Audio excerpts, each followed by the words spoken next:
Um, Delighted to be here with Niko Stratis. Hello. Hi, so happy to be here. Thanks for having me. Of course. Thanks for being here.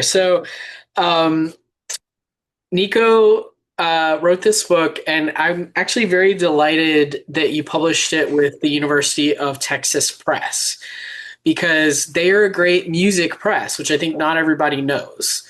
I don't know that that's like a well-known fact among non book people, but you're one of the salespeople, Gina, for the University of Texas Press. I don't know if you've met Gina, but she, Online I have, yeah. okay, yes, she is hilarious, and she is a great saleswoman, and so only Gina could get away with this. She came up to me at a massive conference, and she was like, "Er, you're trans, right?" And I was like, "Yes." Just what everybody wants to hear when somebody strolls up to them at any building at all, anywhere in the world. Right, right.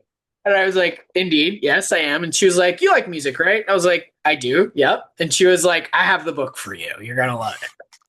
And she was right. And Incredible. yeah, yeah. So she did a good job of selling this book to me, despite the fact that that was a little out of pocket. But one of the things that I loved was that I immediately discovered that I'm like 3 months older than you. So we're almost the same age. And so reading your memoir in essays in rock criticism felt like a journey through my own personal timeline. So it was really exciting because I was like, oh man, I love that song. Yes, I remember what I was doing when Jesus, etc. came out. Like, that's one of my favorite songs, right? Yeah. So for anybody who is of a certain age, I think that they're really going to love this book, but I also think folks who are younger and older are going to love this book. I would love for, as you know, I want to give folks a chance to come over here and join us. I would love for you to read a little section, and the section that I want you to read from is the Sheryl Crow section. And part of this is because I want justice for Sheryl Crow. Finally, at long last, she will get hers. Yes, because I have been true ride or die for Sheryl Crow since day one, since 1994, which is not day one, as you explained. Do you want to share the fun fact about Sheryl Crow? Which, oh, actually, no, you're going to read it, so we'll wait. But I learned a fact that I did not know about my beloved Sheryl Crow from Oh, reading yeah. this today, which now people can use in trivia. Um, but Sheryl Crow is sort of the epitome of someone who is sort of dismissed as not like tough enough to be like she wasn't a riot girl, she wasn't like a cool feminist icon, like she didn't Yeah. get that, like she wasn't queer, she didn't get that, she was just, and she wasn't like pop, she wasn't hip hop, like she didn't fit in any of these niches, and so people really kind of were like, meh, maybe she's like mom rock, maybe she's not, I don't know, and so there was something really special for me in reading this essay that I was like, she is dad rock, and she's dad rock in such a good way. Yeah. Um, that is the right fit for her. And we'll talk about why she's dad rock after you read this. So I would love for you to go ahead and read this bit, and then we can talk about what it means to be dad rock. That sounds good. Yeah, I'll do a little. I guess I moved my microphone far away. Um, Hopefully everybody can hear me. If not, just pretend that you can, and this is all just theater. It's funny to try to like have a small office. I know it looks big. Everybody thinks Canada is really big. It's just this. It's just my office is a little hallway in the corner of a loft I live in. It sounds cooler, but then it is. Living on a loft is annoying when you're not 24 anymore. Which I'm not. So the chapter is called "Why the Hell Are You So Sad? If It Makes You Happy, Sheryl Crow." No child believes themselves to be different at first. There is no different when there is no real sense of what is considered normal. Normalcy is a construct, an idea drawn up, taught, and demonstrated. I want to say I knew I was different when I was young because I knew that when I grew up, I wanted to be a woman. But that wouldn't really be true. I didn't know at first that this would I didn't know at first that this would make me different. To me, for a good long time, it was a perfectly normal thought, the hope that eventually we all get to choose the gender we grow old as. Whatever I was born as seemed immaterial. I would eventually be granted the grace to choose my own destiny, live and die on my own terms. The first time I demonstrated my desire to chase destiny, I was clomping around our house wearing my mom's old horse riding boots, leather knee-high ones that lived in a closet, relics of a life she lived before I was born. I wanted to be just like her. My boot wearing was cute, but a little queer, different. We learn the words to describe being different well before we learn words that give shape to the truth. Sheryl Crow scrapped her first record. It's funny when you mispronounce a word you wrote in your own book. That's a good feeling. Sheryl Crow scrapped her first record. It's a lost album most people will never hear, unless there's someone who finds and collects little music artifacts for conversational kindling at frigid dinner parties. Crow made an entire record we never heard that didn't sound like the voice she wanted to have. Too poppy, maybe, too clean, too pristine, too someone else. This is an impossible task, to know who you are well enough that you are able to turn away from an opportunity in order to hold on to it, even at great and grave personal cost. Crow was teaching music in an elementary school in Missouri when she got a life-changing gig singing a jingle for McDonald's. The windfall from the commercial brought in enough cash and confidence to spark the flames of desire that she might be capable of so much more. Crow took her cash, bought a shitty car, and drove to LA, where she might be lucky enough to hold her dreams in her hand and build them into something everlasting. I worked in a grocery store for 4 years, from when I was 13 in 1995 up until age 17.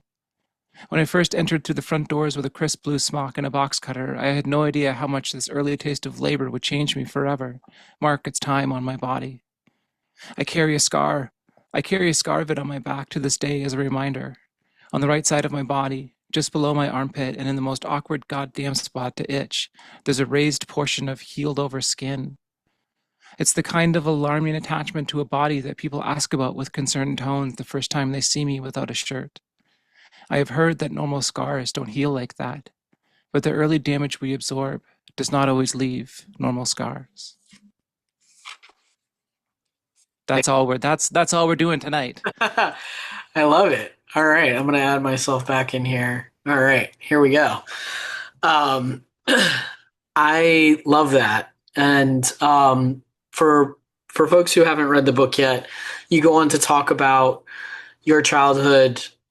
You grew up in the Yukon in Canada, and you wanted to be a cashier in this grocery store because you started out as a stalker, a shelf Mhm. stalker, and that was a very gendered environment. So can you talk a little bit about sort of the gendered ecosystem of that space and what Sheryl Crow did for you? Yeah, so it's funny, like I started out as a stalker, which is fun and not entirely true. I mean, stalker for sure, but stalk person, stalker.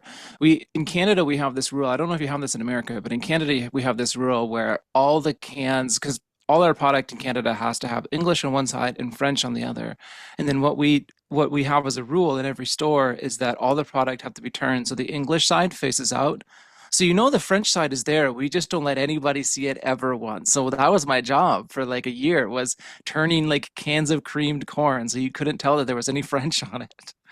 And that was my whole life. But I was always like in awe of the cashiers of the store, and I knew I kind of wanted to be there. But at the time, it was told to me when I was hired that like, well, there was this like strange gender divide in the labor of the grocery store. And it's like, well, men don't work as cashiers. That's a woman's job. Men, they stock the shelves or they go and get carts or they bag groceries or they, XYZ. But like they had sort of all of our bosses were lecherous men who hired women purely to be gawked at by them and by the people that they thought shopped at their store. Terrible environment for everybody. But I just always wanted to be them. Like I just had this, I was like so in awe of these cashiers. And then finally, after a couple of years, they approached me and said, in a this like very funny way now, looking back on it, they were like, we want to make you the first male cashier. And in my head, I was like, sure. Because like I wasn't like I didn't like have like, the exact great words for myself then because it was 1990 something at that point, and like we weren't having a national conversation about what it was like to be trans for sure in the mid 1990s or late 1990s. And I said, yeah, just because I so desperately wanted to be like seen in that number, and it just felt so affirming in a way that I couldn't fully understand at the time. And it really sort of kind of set the tone for the rest of my life. It's very funny how being a cashier in a grocery store and having to memorize the code for bananas kind of set the stage for the rest of my life in this kind of weird, beautiful, terrible way. I love it. I mean, I think one of the things that I love about that is um, you do throughout this book, and I just loved this book. I think the writing is so beautiful in it. It's very funny in parts, it's very sad in parts, but the chorus of "If It Makes You Happy," the Sheryl Crow song is, "If it makes you happy, why the hell are you so sad?" Right? Like, Yeah. if it makes you happy, you can't be that bad. If it makes you happy, why the hell are you so sad? And to hone in on that couplet and use it in that essay about you desiring to be this cashier among all these girls and women, and then getting your wish, and then having that wish kind of turn back on you, and being made fun of so much that finally, like, it's not worth it, and then finally just Yeah. going back to this like gendered space with the men, but like just ultimately desiring to just disappear. Like it did make you happy, and Yeah. like it wasn't worth it. And I thought that was so poignant and beautiful and relatable as a trans person, like the ways in which like being seen, being observed, and sort of clocked in one way or another, Yeah. right? Like is a blessing and a curse. Like I remember being a child and people constantly thinking I was a little boy, and and being so excited about that until my relatives were like, no, no, no, no, no, she's a girl. Yeah. Like, no, no, God forbid, right? And that sort of like then secondhand embarrassment of like, oh, I'm not supposed to be, I can't be excited about that. That's a terrible thing to feel. Um, Yeah. Yeah, I mean, so much of that piece was really me thinking about like how I learned how I wasn't supposed to want all these things I was constantly telling people I wanted, right? And like, you know, Sheryl Crow was this great unifying force on the radio at the time because there was this real idea in this heavily gendered environment. There was also this idea that like songs sung by men on the radio were for men, and the songs sung by women were for girls, and it was just like this weird, super misogynistic gender divide that existed, except for Sheryl Crow. She was like the one that crossed the great divide between both worlds, and all of us would always sing, especially to "If It Makes You Happy" is such an easy song to sing along to because it's the greatest fucking song in the world, and like so when it would come on, all of us, and it was this unifying force, and I thought it was this thing that held us together. And in that, I thought I could sort of, so often, like you say, when you're younger and you're chasing this dream perception of yourself, it's like a dog chasing a car. You don't really ever expect to catch it. You don't really know what's going to happen if you end up like getting close to it, but you want it so badly. And then when I did sort of get there, realizing that I wasn't allowed to by external forces, like was repeatedly being told that that I had done something wrong. And I was, that first day that I was a cashier, I was so fucking happy. I like strolled into work, just, I was 30,000 feet tall that day. And by the time I left, I was 1 foot, like it was nothing because I had been just stripped bare by everybody. And it was like, okay, this thing that I'm chasing, this desired perception of the self is not acceptable. And that is a really hard thing to have like drilled into you when you're still sort of forming the idea of yourself. yeah. And I think, the 90s don't feel that far away to me at all. They do and they don't. Yeah. Yeah. And it's also like sometimes I talk to young people. I work a lot with young people, and sometimes it's funny to me because they're like, they'll say stuff like, "Oh, were you alive when Kennedy was assassinated?" And I'm like, absolutely not. Thanks. But then other times, the 90s are cool again. So sometimes it's like, oh, they're very aware of the 90s and stuff like that. And, thinking about the anti-trans violence that's occurring now, um, I try to articulate the difference between the anti-trans violence and the gendered violence, misogynistic violence that we grew up with, and how that is coded differently than the violence that they are growing up with today. And then the Mhm. difference between the misogynistic violence that our mothers grew up with. But one of the things that I think about is like, if you told that story to a 15-year-old, they would be like, what do you mean the cashiers were all girls? Like, what? Yeah.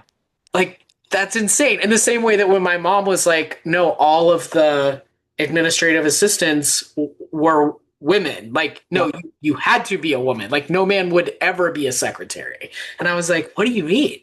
Like, It would be a joke in a sitcom, and if it was, everybody would. If a man was an administrative assistant, every joke would be about how gay he is yeah, because he's doing this feminine coded thing. Like it was such a weird time for like gender perception for sure. yeah. And it's still, I mean, there's still things like that. So one of the things that's important in this book is that your father is a glazier. Yep. And so do you want to just the book begins with a beautiful essay about your dad and specifically about music, but I'm wondering if you want to talk about this through line of glazier glass making and what it has meant for you as a tradesperson in your life, and also the sort of through line of it through this book. Yeah. It's a funny through line through the book because when I started putting the idea of it together, I didn't think that was going to be the through line. Like the title is The Dad Rock That Made Me a Woman. And when I was halfway through putting it together, I remember being caught by it and even telling my partner, I'm surprised my dad is a constant presence in this. And it's like it's the fucking second word in the title. Apologies, by the way. I swear a lot. If that bothers We're good. anybody, I We're good. apologize. I will try to mind my p's and q's. I'm a visitor in your country over the internet. Um, You're allowed to curse in our Trumpian. okay, thank fucking God. Um, but so I'm a third generation glassworker by trade. I got my journeyman's ticket when I was 22 years old, and my dad has worked as long. I mean, my dad has worked my entire life, but it was his work was so much of the reason why I didn't really know my dad when I was younger because we grew up in a single income family. We were, lower middle class. It was a recession. And so my dad was at work, 15 to 16 hours a day most times. And when he was at home, he was relaxing and listening to music in headphones and half asleep on a couch with a book about climbing Mount Everest open at the spine on his chest that he was not reading. I don't know if he ever finished Up in Thin Air or whatever that book is called, but he sure as hell tried. Uh, but as I was working through the book, I started realizing all these things. There's this thing that happens when you don't really have a formal education, which I don't, wherein you have this stress of having to apply for a job and you're like, what am I going to put on a resume? I got a trade certificate that I can't use anymore in 2002. And ever since then I haven't done anything. And I started sort of thinking about all these things that I know and all these ways that I've learned how to trust myself and how to push myself and all of these things that I can apply to so much of my life. And I started realizing how much of that is due to when I went to work for my dad at the glass shop. And then I sort of ensconced myself in that world and I worked in that world for a very long time. What all that did for me, how that formed me, how that built me, how it scarred me. Like I have a lot of like physical scars because I worked with glass for a very long time. And as you can imagine, a lot of your job when you work with glass is getting really comfortable going to the hospital, which I've done a lot of times in my life for various cuts. And one time I got glass in my left eye and I couldn't see for a little while. Super fun, super fun. If you've ever wanted to know what it's like to get your eyes flushed out when there's glass in them and some of the glass gets on your contact lens. It is not fun. It turns out it's not fun. Uh, but that's a story for another book. But I just realized that all of these things that I had sort of put away as part of a former life are in fact very formative to me now. And so much of my life, growing up in a blue collar family, doing labor and being ensconced in that world really formed me in these very dramatic ways. And so it very much became this book more and more about my dad than I ever thought. And it's when my parents got the book, I remember sending it to my mom and my dad. To this day, I don't know if my dad has actually read the book, but again, he didn't finish Up in Thin Air. So if he's working, he's got to get through that one first. Once they've done Everest, then he could read mine. Fair. Uh, but my dad asked my mom, how's the book? And my mom said to him, this is my mom relaying the story to me. My mom says to him, you come across really well in the book. And my dad said, well, that's surprising. Um, which is funny for me because I'm like, no, Dad, this is all of the stuff that you taught me in one way or another is the reason why I can do this job now. And it's the reason why I can be so confident and trust myself, even though when I started writing, let me tell you, when you start your career as a writer and you didn't go to college at all, daunting. And but one thing my dad taught me how to do was to push myself and to learn to trust myself and to learn how to, even if it hurts and even if it scars you, keep going. And that's sort of the underlying thesis of it all, I guess. Yeah. Well, and your dad does come off really well in this book. I was like, your dad seems like a great dad. Um, and on page two, I'm just going to read a little bit back to, Sure, hope that's not weird. please. You say, when I think about dad rock, I think about the music of my father.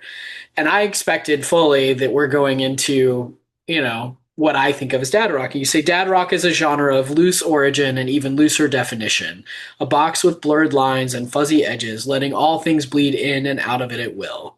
The classic definition of the genre is born in garages, the golden age of AM radio, and endless bronze bottles of cheap beer staining the air. Records you could buy for $1 in any record store with your eyes closed. Soaring guitar solos and anthemic classics that play well at any wedding around 9:30 p.m. before everyone is so drunk that they would like to make some regrettable memories, but deep enough into the night that someone would like to show how little they have learned about dancing. My dad never listened to this kind of music, never spent time in a garage clad in hobbies and memories with an old radio and a car he swears will run one day. He quit drinking before I was born, never partied much. My dad has always been quiet, chatty, but only if you push him to talk. He enjoys a good cup of coffee more than any other drink you could offer.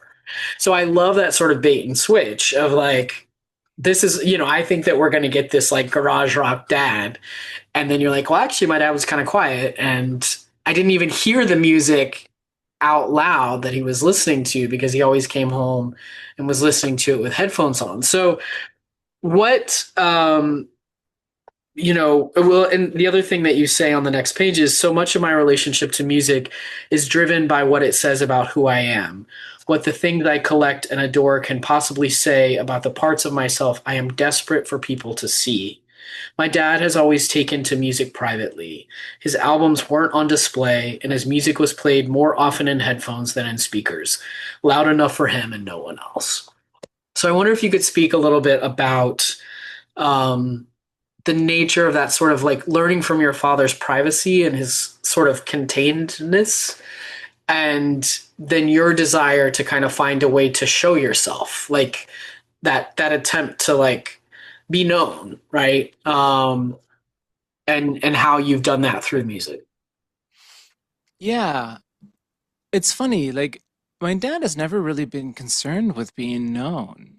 And I think in learning that, and I think partially I kind of think of my dad now as a person who always kind of wanted you to engage in the things that he liked and maybe through that learn a little bit. Like he used to make mixtapes for when I thought this was a normal thing that people did. It just turns out that my parents don't drink, so they operated differently than others. But like when they would have people over, they would have people over for coffee late at night, which is why I drink too much coffee now, because I grew up normalizing, oh, you drink coffee at 8 p.m. Perfect. But my dad would make these mixtapes, and I talk about this sort of in that opening bit of like, when my dad would like put Sade on a mixtape. So I was like, yeah, Dad Rock is Sade. Sweetest Taboo is a Dad Rock song because that's what my dad listened to.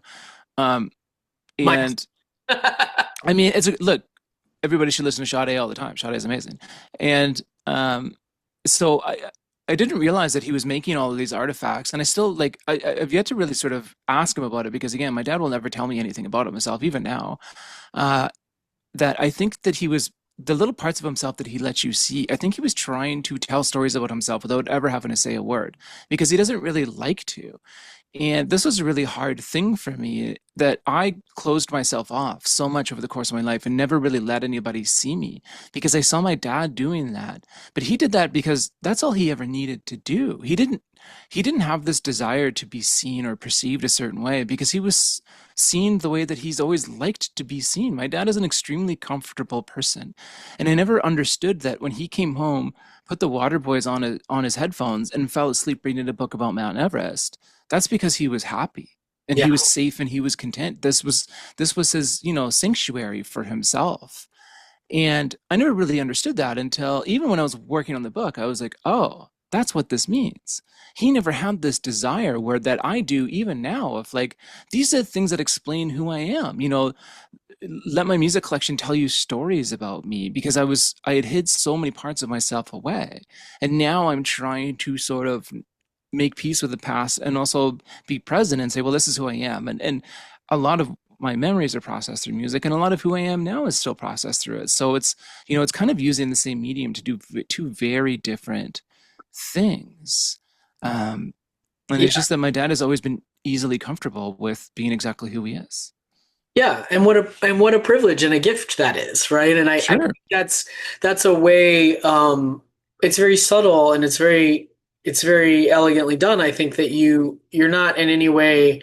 I think sometimes I think cis people sometimes fear that trans people are like, fuck you for your comfortability, like we want you to suffer. And it's like, no, I envy that comfort. And Yeah.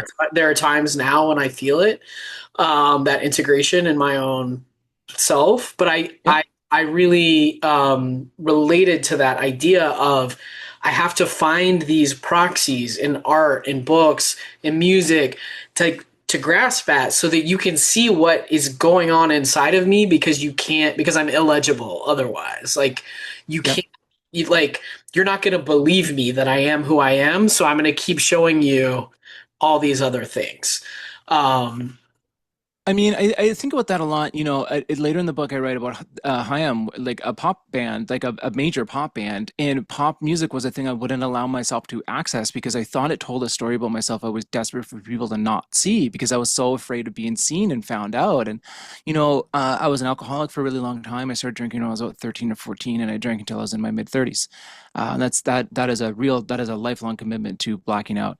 And, I was always afraid that when I was blacked out, I let people see that side of me, and was so fearful of being seen in that way, right? And not having that comfortability. Wherein now, I don't care what people hear me listen to, or if I'm singing along to something or whatever. It no longer matters because I'm finally allowed and afforded that comfortability because I know who I am, and I'm no longer afraid if people see who I am.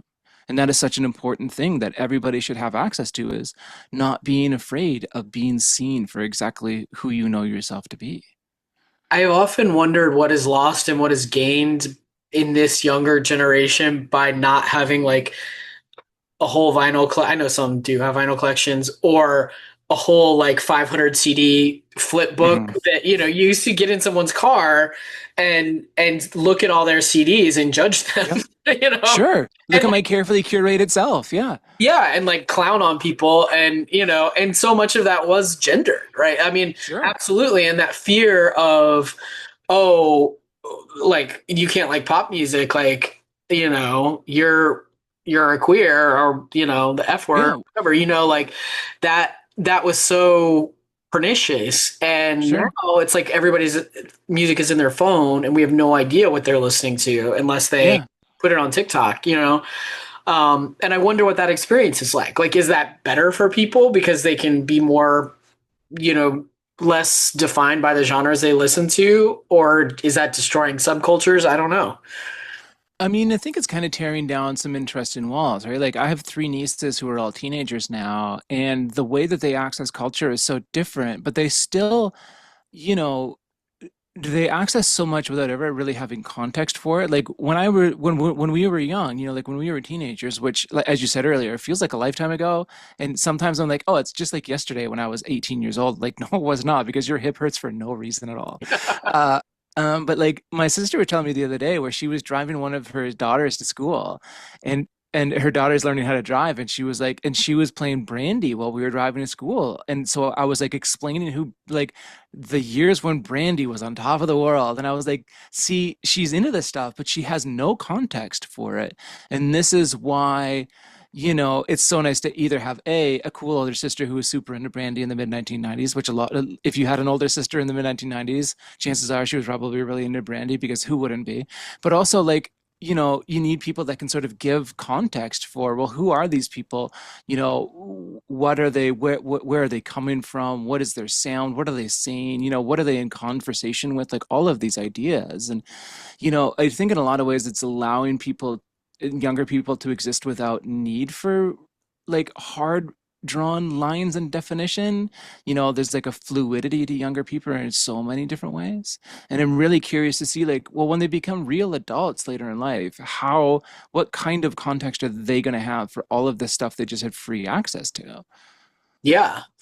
I mean, my parents definitely, I remember when Vanilla Ice ripped off Rick James, Yeah. and my stepmother was like, heard me playing that tape in my room and was like, "What are you listening to?" And got so Yeah. mad, and then like dragged me into the living room and put Rick James on the record player and was like, he stole this from Rick James.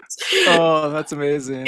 So I mean, I feel like my parents and older people in my life were always kind of schooling me about music history and being like, no, this is where this comes from. Like particularly like because hip hop was so ascendant when I was a Yeah. kid, and particularly in Atlanta, and so like the hooks that were in songs, the samples and songs, my parents were like, "That's on a record that is in our living room that you kept telling me not to play," right? Like you think you're so fucking cool, but like Yeah.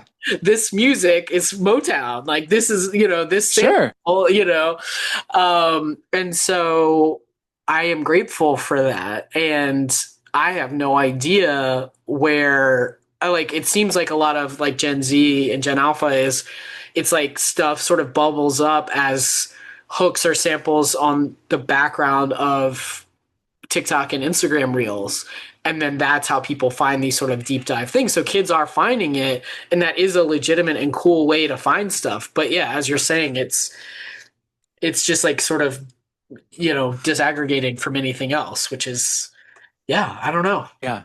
It leads kids to be like, oh, I've discovered this band Nirvana. And like, yeah, great discovery. You really dug deep to find out. Yeah. But like, but also good for them. Like I really try to like I have to find out about Sublime through like a cover that they heard on H&M somewhere or something like that. But like in some ways, like I get that like it's such an easy impulse to be annoyed that kids are finding out about stuff through whatever, but it's also like, you know what, good for them. Like they're using whatever. Like if I had that shit when I was that age, I would have been kicked out of school way earlier than I was because I would have been on my phone all the time, being like, look at all the stuff I can have whenever I want.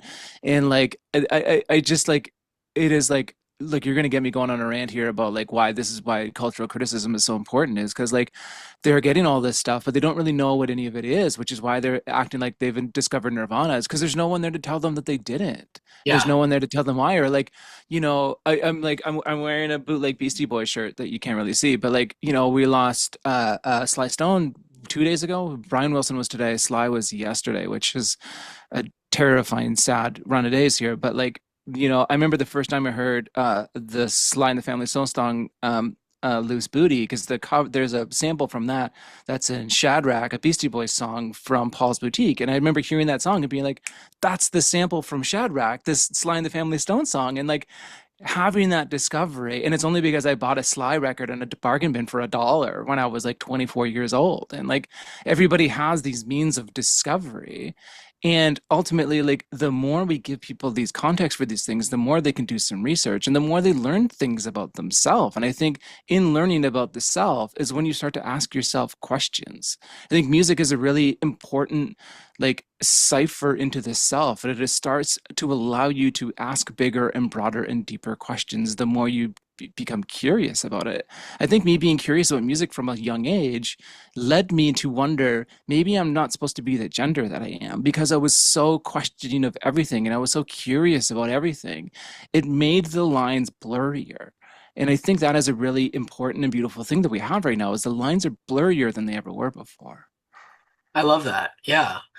So I want to talk about dad rock as an idea because I think it helped it helped me think about my own gender in some really useful ways. I was like, because I have like become a middle-aged trans dad to all of these Sure. kids that are not my biological children, but I feel like there's this sort of capaciousness in masculinity right now that's sort of on display with certain kinds of people. Like the Pedro Pascals of the world, the Tim Waltzes of Hmm. the world. Like there's some good healthy masculinity models. But I often think it takes it takes moving away from a certain ideal to be able to see it clearly. So like, choosing what you want to keep from the dad rock realm as you were thinking about your gender as a woman.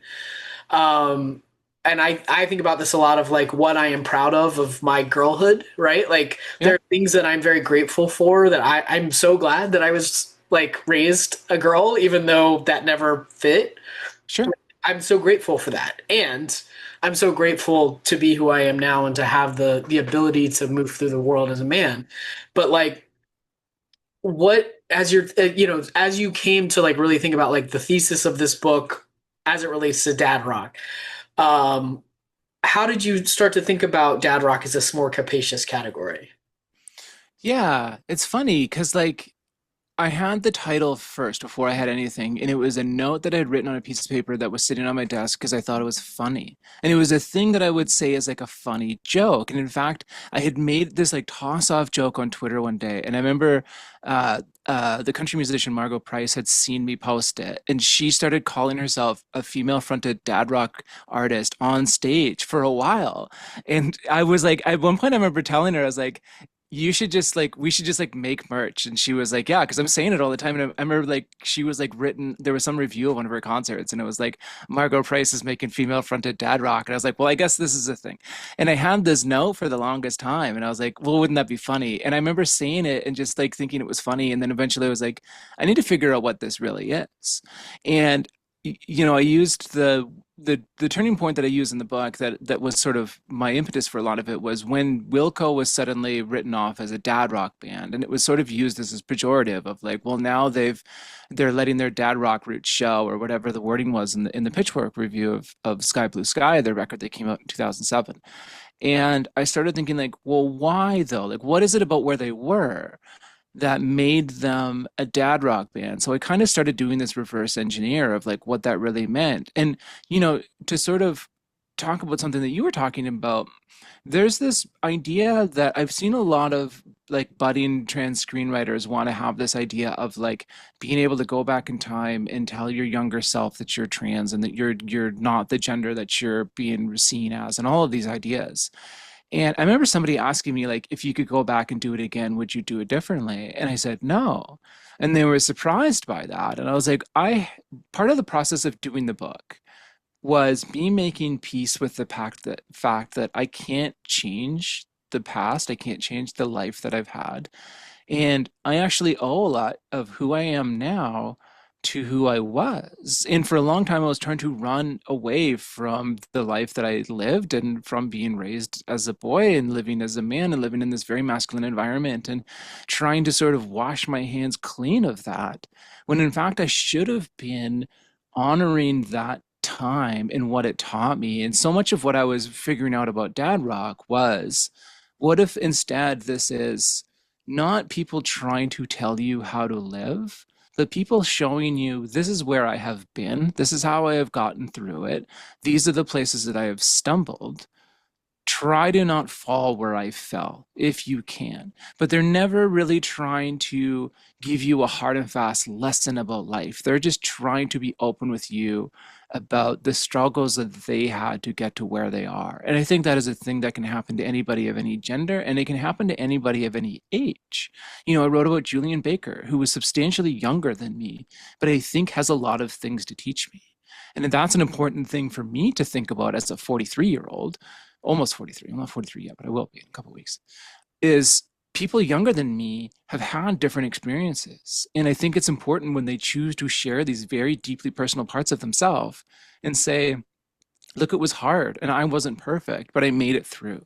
And that was kind of what became dad rock for me. And that was also me learning to put my past to rest and sort of say, like, it was what it was, and I have to be okay with that. I will never be able to change it. And in fact, I owe my life to who I was.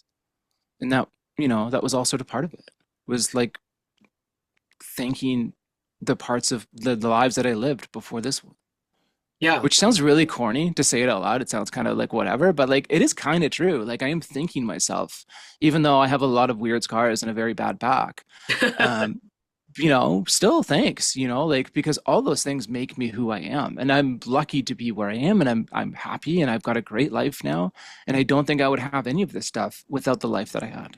Yeah. And the privilege that I had, right? Like, moving through the world the way that I did. I think a lot of that sort of builds me to who I am now. Yeah.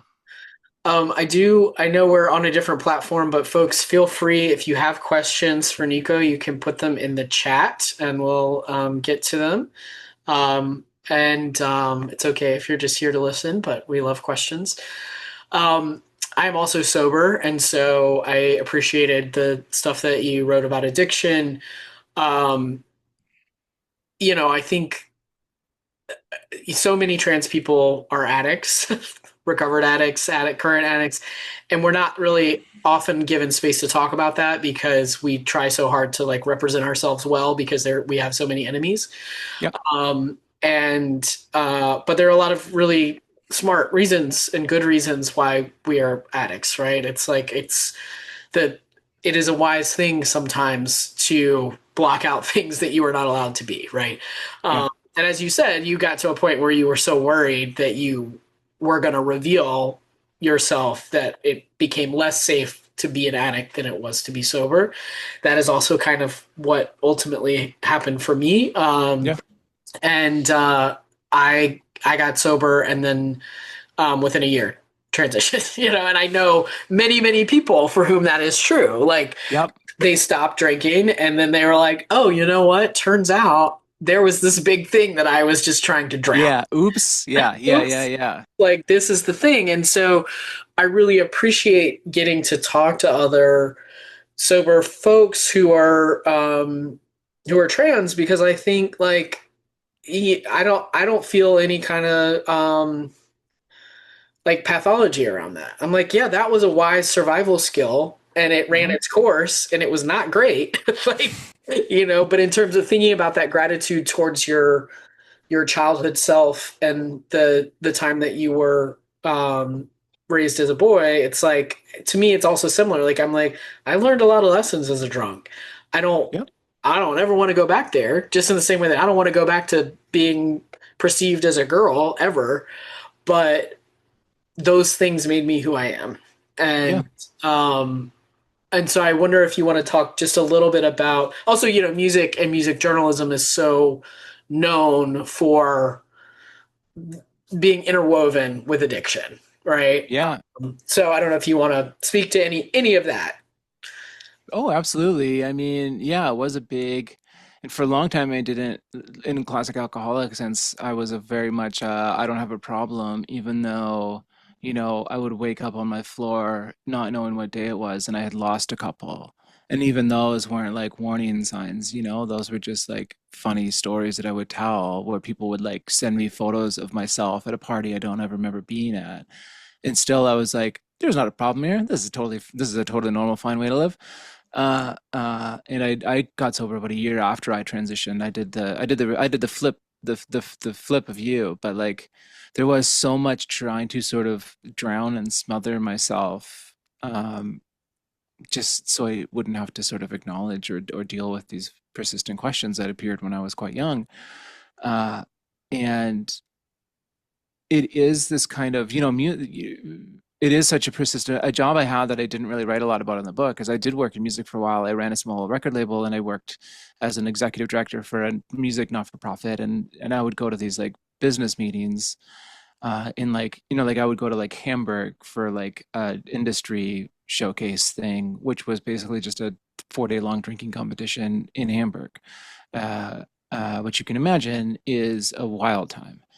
And now it's funny, I was in DC doing an event last weekend or the weekend before, uh, and I was out at like a 3 day music festival, and it's actually really hard for my brain now because I still associate all those places with like, okay, you come here and you stand in the back and you drink a lot of beer and you talk over the music and you go outside for a lot of cigarettes. And now I'm just like, okay, I'm gonna drink Shirley Temples and water, and I'm gonna hang out in the back in the side of the room, and I'm gonna just watch music, and I'm gonna be chill, and I'm gonna go home at like 9. And Yeah. that's my plan, because they're like, these are survival tactics for me, because the longer I stay out, the more my brain gets tired, and it'll be like, you're in danger. It's like the warning sign on the Enterprise when like something bad is happening. It's just like a flare going off in my head. Uh, and this is something else that I think about with like a change in time. I'm doing so much of like the youth habit so different now, but like my sister and I were having this conversation about it the other day, where she was talking about my oldest niece graduated from high school a year ago, and when she had her graduation party at my sister's house, at one point she was like, I went home and I was expecting the house to be destroyed, because that's how my sister and I partied when we were that age. And she was like, I walked in and her boyfriend was walking around the house cleaning up after people, and it wasn't that messy. And she was like, these kids just don't drink the way we did when we were young. But they're also, when they're in classes, they're talking about mental health, and they have a queer straight alliance, and they have all these things. I'm like, yeah, they don't have to hide the parts of themselves as much as we used to. So they no longer have to drown those questions out nearly as often. Not to say that that's perfect, but it is so much different and better. And they will probably grow up in a world where when they go out to clubs to see music and whatnot, it's not so much about like, okay, how many hundreds of dollars on alcohol can I spend tonight? It'll be about like, wasn't that show great? Wasn't that night fantastic? Look at all the memories we still have because we remembered them. I'm like, there's so many nights I wish I could remember that are just lost forever. And like, it is such a nice time now. And one of the things I love about music so much is it is kind of the only consistent redraw of my memory. Hmm. It'll like sort of like wipe the booze away and be like, no, you were real then. Here's where you were. And yeah, I don't know. It is a funny thing.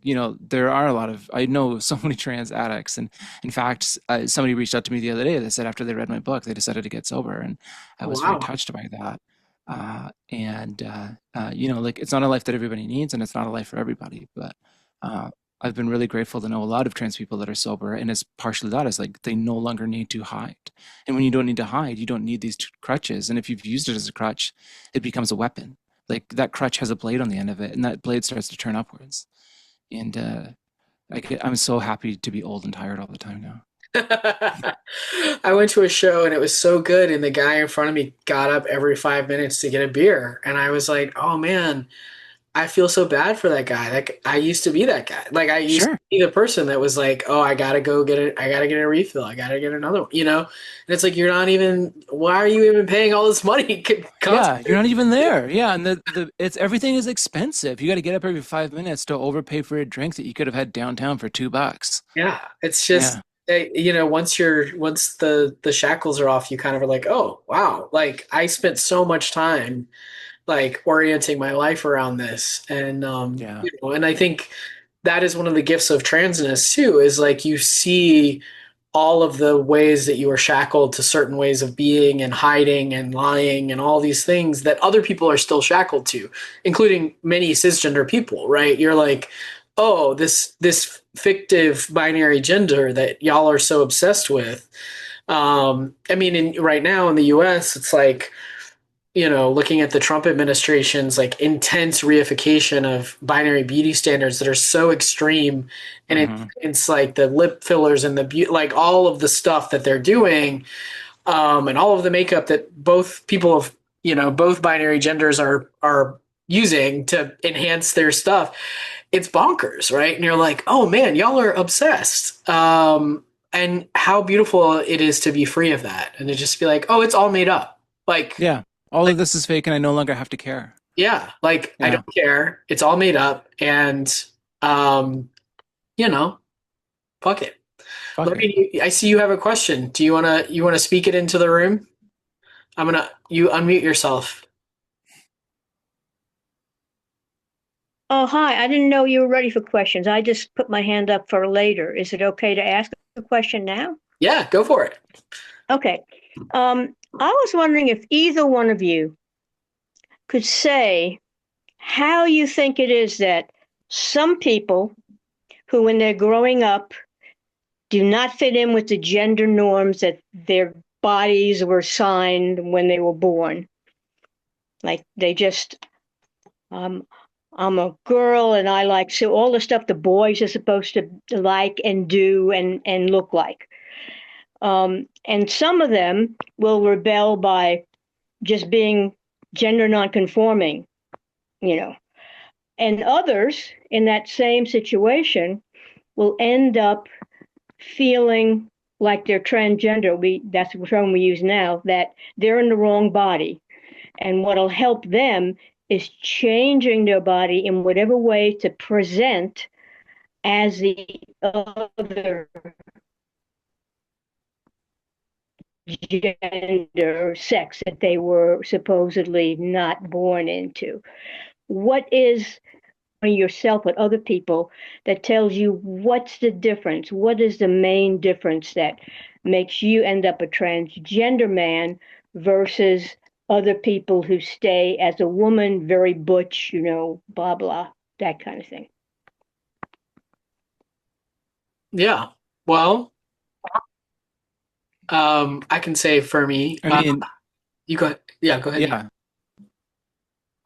I was just gonna say, I mean, like, the answer is pretty early on there of, you know, knowing, like, being, I'm a girl, but I like to do boy things. Well, you know those things about yourself, right? Like, I I never thought of myself as a boy, but it's as simple as that. Like, I can make it a long drawn out thing, but at the end of the day, it is always knowing that saying I'm a boy is wrong.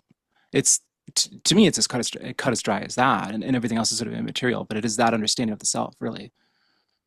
Yeah, and I think what complicates that is people of our generation and your generation, Lorraine, didn't know you can know that something is wrong and not know what would be right. Like I think that because, now children have language to say, well, what that means is I'm trans, right?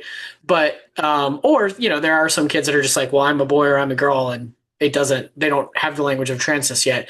But I think when we were growing up, I did not have other language yet, but it was very easy for me to say like this dress makes me like feel like I'm dying, and I had a Hmm. mother who, was like my mom's a therapist and a good mom, and so she was like, I don't get, and she at first I think was like, oh, maybe you're like have sensory issues, like, so she's like, is it too tight, is it too scratchy, and I was like, yes, everything, and she's like, well, it can't be everything at once, and what it Yeah, was is that it was a dress, right? Like it wasn't about the fabric, right? It was that it was a dress, and seeing myself in this terrible Laura Ashley frilly dress at 2 years old made me burst into tears.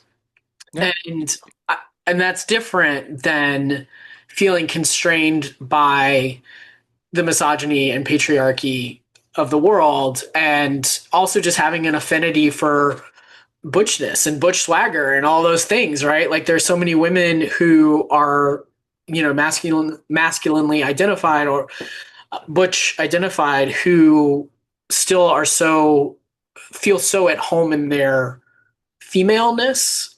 yep, And I think that's the difference. It's like they don't feel like they may not like certain aspects of their body. I know plenty of butch women who wish that they had smaller breasts, right?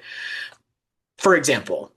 sure, But that's not, just as I know like some feminine men who wish they had certain different things about their body, right? But I also know lots of cisgender women that wish that they had, like cisgender straight women that wish that they had smaller breasts, right? So I think people, one of the things that's important to me is that cisgender people who are also queer exist on that sort of like gendered spectrum as well, right?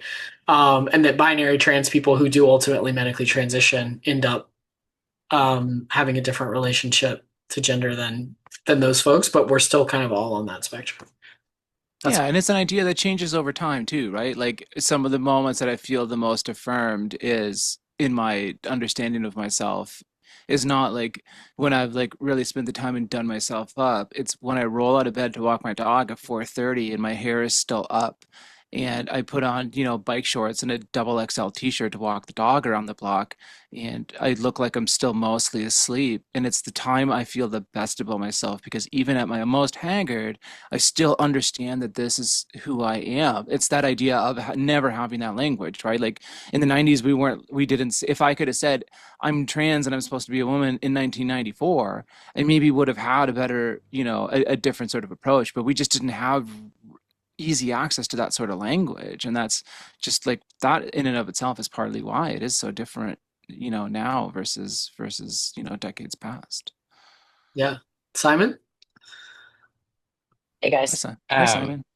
Hey, thank you so much for this. It's been incredible. I was just it's been I was kind of curious about the sort of punk to country shift over time. We've been talking a lot about right getting older and things changing, and I don't know. I was remembering that from the Waxahachie chapter uh, Yeah. essay. I'm I'm a te- It's happened I to was a many of us. Yeah.